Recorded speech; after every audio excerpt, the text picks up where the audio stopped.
soyez les bienvenus dans Cap à Cap. Aujourd'hui, direction Barcelone à la rencontre d'un tennisman qui porte depuis quelques années très haut les couleurs de la Corse.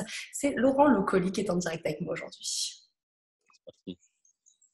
Bonjour Laurent, Bonjour Christina, ravi de vous accueillir aujourd'hui dans Cap ça à me fait Cap. plaisir à moi aussi. Alors Laurent, vous êtes confiné en Corse, vous avez vite pris un avion tant qu'il était encore temps et vous êtes rentré de Barcelone, là où vous avez maintenant votre vie, et vous êtes vite rentré chez vous à Mauriagne pour le confinement. Comment se passe votre confinement déjà? Bah écoute, ça se passe plutôt bien. Je m'entretiens énormément, je fais beaucoup de physique tous les jours, ce qui est permis, on va dire. Au début, c'était pas évident pour moi parce que moi, je suis un électron libre, je suis très actif, je voyage énormément. Donc de me retrouver à voyager dans le monde entier, à être confiné à Mauriagne comme ça, à plus pouvoir bouger, ça m'a fait un petit peu bizarre, mais voilà, je m'occupe énormément, je respecte aussi parce que je sais j'ai énormément de respect pour les soignants que je tiens à remercier à travers cette vidéo aussi parce que je sais pas comment les remercier, comment faire. Mais pour moi, le minimum, c'était voilà, de les respecter en respectant les consignes, en restant chez moi et en essayant de faire aussi un maximum de partage sur les réseaux pour leur témoigner mon soutien. Oui, d'ailleurs, on leur fait de gros gros bisous aux soignants et on leur donne plein de force, plein de courage parce que on a l'impression que ça y est, parce qu'il y a des personnes qui pensent encore que le 11 mai, ça y est, tout va disparaître, mais non, hein, la réalité, elle est bien autre. Donc, respecter, on le dit jamais assez, il faut rester à la maison, respecter, on ne sort que si on a besoin et on respecte bien sûr les gestes barrières, etc. On le dira jamais assez. Laurent, vous le disiez, vous voyagez beaucoup, énormément. Moi, je vous suis sur les réseaux sociaux, donc je vois très bien vos allers-retours. Vous vivez dans les avions. Je vous revois il y a quelques années. Euh, à la fin du mois de janvier, vous étiez en Thaïlande, justement, quand tout ça a commencé à émerger pour disputer un tournoi. Et c'est là que vous avez commencé à vivre cette épidémie du coronavirus un petit peu avant tout le monde. Mhm. Ouais, en fait, en janvier, quand je suis allé en Thaïlande, quand on est arrivé, tout de suite, on nous a prévenu, on nous a dit qu'il y avait un virus, qu'il y avait des cas qui étaient détectés à Bangkok. Et en fait, je pensais pas, nous, quand j'étais avec un ami à moi, je pensais vraiment pas que c'était si grave que ça sur le moment. Et en fait, c'est plus le temps passait en Thaïlande, plus les jours passaient, plus on se rendait compte avec mon pote, on se disait que vraiment il y avait un problème. Les Thaïlandais prenaient vraiment ça au sérieux. Ils prenaient vraiment pas ça à la légère. Mais nous, comme on était dans notre bulle, on était dans notre tournoi, etc., on n'a pas spécialement vu, je dirais, on n'en parlait pas encore énormément du virus. On pensait que ça allait vraiment rester à Wuhan, enfin que ça allait rester en Chine en tout cas, vu que tout était fermé et que quand nous on passait la douane et les frontières à l'aéroport, à chaque fois on nous demandait si on venait de Chine. Donc vu qu'on venait pas de Chine et qu'on venait d'Europe, on se sentait pas concerné. Mais en fait, plus le temps avançait et plus je sentais que c'était grave. Mais au tout début, quand je suis arrivé en Thaïlande, je pensais pas que Vous c'était si savez, grave que ça. cet Ouais. impact mondial. Justement, dans la foulée de la Thaïlande, ne pensant pas que ça aurait cet impact mondial, vous avez enchaîné sur un autre tournoi en Inde et là, vous prenez Mm. vraiment la mesure des choses. Ben ouais, en fait, en Inde, c'était impressionnant parce que quand on est descendu de l'avion, en fait, on a mis quand même 1 heure avant de pouvoir accéder aux douanes, aux frontières, parce que justement, ils testaient tout le monde. C'est-à-dire qu'on avait vraiment tout un tas de questions et en plus de ça, ils nous prenaient la température et donc quand tu étais dans un énorme avion avec 450 passagers, c'est compliqué de, je dirais, de comprendre réellement ce qui se passe, quoi. Parce que au début, nous, on était là dans l'avion, on comprenait pas ce qui se passait, on attendait, ça prenait un temps fou. Nous, ce qu'on voulait, il était tard en plus. On a eu un voyage quand même assez long de presque 5 heures de vol. Donc, on voulait rentrer à l'hôtel, être tranquille. Et puis à ce moment-là, on a vraiment compris que le virus, c'était quelque chose de grave, que c'était en train de passer les frontières. Et donc là, moi, à partir de là, j'ai vraiment commencé à me laver les mains régulièrement et à vraiment faire très, très attention, quoi, à partir de ce moment-là. Donc ensuite, après, donc l'Inde, le tournoi a eu lieu ou pas finalement? Non. Oui, le tournoi a eu lieu. En fait, le tournoi, il a eu lieu et dans de très bonnes conditions parce qu'on était dans un parc, que l'Inde n'était pas touchée à ce moment-là. Il y avait vraiment, en fait, à ce moment-là, enfin, j'ai envie de dire, la Chine qui était réellement touchée avec Wuhan, quelques autres clusters. Mais après, derrière, euh, ailleurs, il y avait des cas isolés. Donc, franchement, j'ai pas réellement senti ça en Inde pendant le tournoi. Par contre, à la fin du tournoi, quand je suis rentré, je suis reparti à Barcelone pour m'entraîner. Et en fait, c'est les semaines qui ont suivi, les 2 ou 3 semaines qui ont suivi, où là, justement, je suis parti à Toulouse début mars. Et en fait, moi, avant de partir à Toulouse, j'ai dit à mon entraîneur, j'ai dit, je vais faire le tournoi, mais je pense que je vais pas le finir. Donc, c'est ça qui était compliqué. Depuis Toulouse, le tournoi n'a pas lieu. Vous rentrez à Barcelone. Et là, à ce moment-là, vous prenez vraiment la mesure de la chose. Vous rentrez pour être confiné chez vous à Montréal. Et c'est là, dans ces conditions de confinement, que vous avez appris le report de Roland-Garros au mois de septembre. C'est une décision qui a été prise par les instances et qui a fait un petit peu grincer les dents. Ça a été votre cas, Laurent Angoli? Au début, oui. Moi, En fait, moi, ce qui m'a gêné, c'est que on a changé de date un grand chelem sans avertir les joueurs, comme j'ai dit, alors que les joueurs, c'est quand même les premiers concernés. Sans nous, il n'y a pas de Roland. De la même manière que sans les bénévoles, il n'y a pas de Roland non plus. Donc, tout le monde a besoin de tout le monde. Donc, à bout d'un moment, il faut qu'on puisse discuter entre nous. Je comprends qu'à un moment donné, il y a un enjeu économique qui est important. On est obligé, voilà, ils ont été obligés de le bouger par rapport à ça. Mais tu ne peux pas faire un grand chelem en enlevant les qualifs, par exemple. Parce qu'au début, c'est ce qu'ils disaient. Ils voulaient faire un grand chelem sans qu'il y ait de qualif. Ça veut dire que, par exemple, moi, si demain, je pouvais éventuellement prétendre à une wildcard dans les qualifs, eh ben, ça veut dire pas de Roland cette année pour moi, quoi. Donc, il y avait tout un tas de choses qui me gênaient, en fait. Voilà, d'avoir changé la date sans en parler aux joueurs, de pas mettre de qualif. Après, par la suite, ils ont remis les qualifs, mais ça a été fait un petit peu, je dirais, dans la précipitation. Et, euh, et donc, j'ai trouvé que c'était un petit peu étrange. C'était un petit peu étrange. Et aujourd'hui, voilà, ils ont remis les qualifs. La date, elle a encore un petit peu changé. Mais de toute façon, plus je vois les choses avancer et en voyant les grands joueurs parler, comme Federer, comme Nadal, comme Djokovic, euh, et plus je me rends compte que peut-être il n'y aura plus de tennis en 2020. C'est possible. On n'espère pas, quand même, Laurent.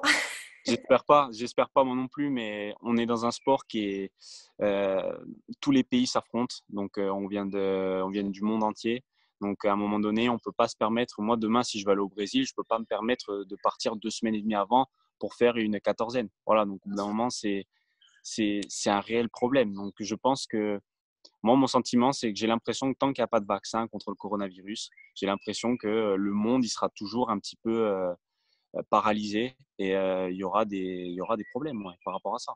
Bon, on va peut-être faire confiance au professeur Raoul qui lui dit que le J'espère, virus va s'éteindre fin mai, on croise les doigts. Hein. j'espère. La saison dernière, Laurent Locoli, ça a été la meilleure de votre carrière, j'ai envie de dire. Vous êtes passé de la 1200e place, il me semble, à la Mhm. 350e. Vous avez été finaliste en Égypte, vainqueur en Sardaigne, au Pays Basque, à Mezzaville également. Vous étiez vraiment dans une dynamique complètement implacable, en pleine ascension. Cette épidémie du Covid, elle vous a un petit peu coupé dans votre élan, coupé dans cette bonne dynamique. Mhm. Mais l'année dernière, j'ai vraiment fait une belle année. Je me sentais bien dans une bonne structure à Barcelone où j'ai vraiment retrouvé le goût de l'effort, le plaisir pour mon sport. Ce que j'avais perdu en fait un petit peu les années précédentes dû à mes nombreuses blessures et aussi à quelques problèmes personnels qui ont fait que forcément dans la tête j'étais moins bien. Mais après, j'ai une qualité énorme, c'est que je suis un acharné de travail et je suis vraiment têtu.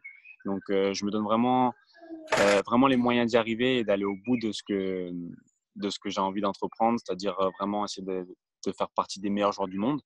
Donc oui, cette épidémie, forcément, elle m'a coupé un petit peu les pattes, mais bon après voilà, je suis seulement une fourmi parmi beaucoup de gens et il y a énormément de monde qui sont touchés et je sais que moi plus tard je vais me remettre en forme et je vais pouvoir repartir après sur les circuits, j'espère le plus rapidement possible bien sûr.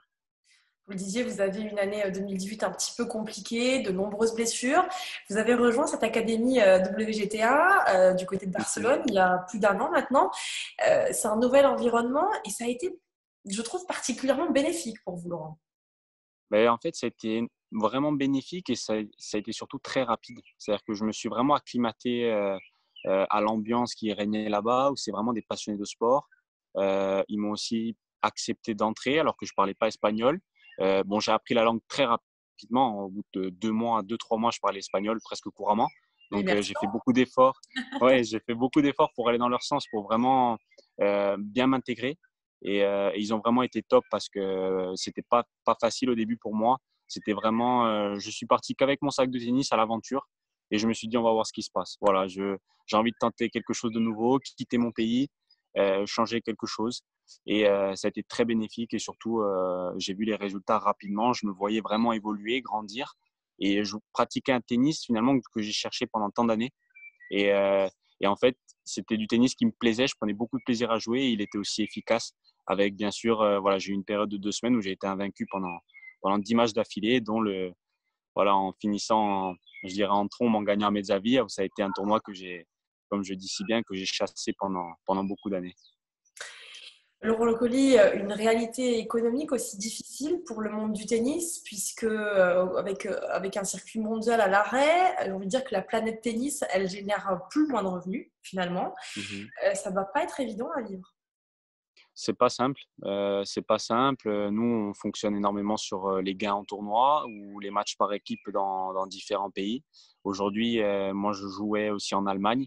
L'Allemagne est annulée par rapport, bien sûr, au Covid. Tous les tournois sont annulés. Donc, évidemment, il n'y a aucune rentrée d'argent. Les meilleurs sont moins impactés parce qu'eux, ils signent des contrats avec voilà, énormément d'argent, surtout sur les primes de fin d'année, sur leur classement à la fin de l'année. Donc, eux, ils sont moins impactés. Mais on va dire que dans ma tranche de classement, entre la 250e et la, ben, tout à la fin, c'est-à-dire jusqu'à la 1500e, 2000e place mondiale, et ben, on n'a aucun moyen de revenu, quoi. Voilà, Il y mais a bon, après, on n'a pas de perte non plus, c'est-à-dire qu'on n'engage plus de frais, voilà, pour l'instant, parce qu'on est à la maison. Donc, on n'est pas en gamme, on n'est pas en perte non plus. Moi, je suis pas un chef d'entreprise, j'ai pas des salariés, j'ai pas de charges comme ça à payer. Donc, par rapport à ça, je me sens, on va dire, entre les deux. Voilà, on va dire, je me sens neutre. Il y a un petit peu un mouvement de solidarité qui s'organise, le Big Three, formé par Roger Federer, Rafael Nadal et Novak Djokovic, qui s'organise pour venir justement en aide aux joueurs qui ont été mis en difficulté par la paralysie du tennis mondial. Un beau geste, on peut dire, qui va permettre à tous les pros classés entre la 250e place et la 700e de recevoir la somme de 10 000 dollars chacun. Ça peut aider à tenir jusqu'au retour des compétitions. Bah, déjà, on n'est pas sûr encore de la somme. Donc, je ne sais pas encore ce qu'ils vont. C'est une belle initiative, bien sûr, de leur part, ça c'est sûr. Après, personne ne sait ce que va être la somme. Moi, je suis partagé, forcément, parce que même si je suis en plein dedans, que je vais toucher cette somme, peut-être, si ça se confirme. J'ai une pensée aussi pour un pote à moi qui est 720e et que pour 20 places, il ne va pas avoir droit à cette aide-là alors qu'il fait autant de sacrifices qu'un type qui est 690e. Donc, à un moment donné, je comprends qu'ils ont été obligés de trancher, mais je trouve pas ça juste aussi pour celui qui se lève tous les matins comme moi et qui s'entraîne 6 heures par jour et que lui, il n'est pas le droit à cette aide-là. Donc, je suis partagé là-dessus malheureusement, mais moi, je trouve que c'est dans notre système aujourd'hui dans le tennis, le mal est profond, bien plus profond que ça.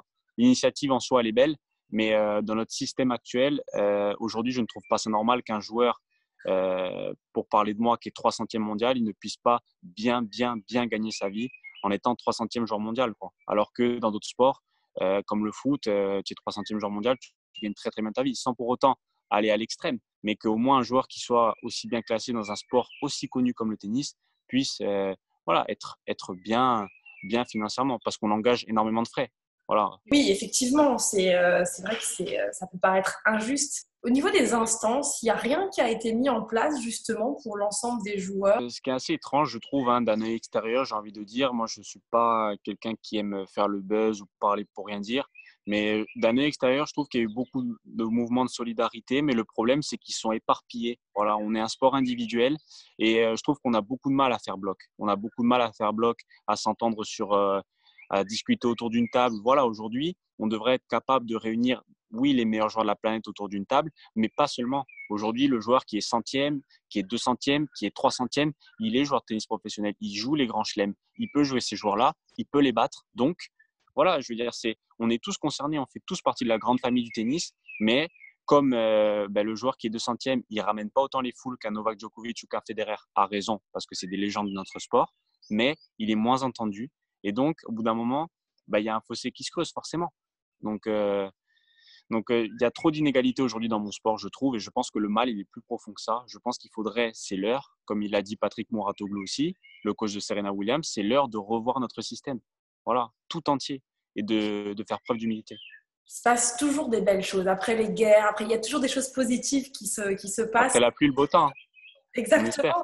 On espère que ce sera aussi le cas pour le tennis et pour vous, Laurent. On continuera à vous suivre, quoi qu'il en soit. De toute façon, vous étiez sur une bonne dynamique. Il n'y a pas de raison que ça change. On prie bien fort pour vous. Et puis, c'est gentil. on va vous suivre. Merci beaucoup d'avoir été mon invité aujourd'hui. Merci beaucoup, Christina. Je vous embrasse très fort. Et puis, je vous dis à bientôt. À bientôt. France Bleu, 100% solidaire.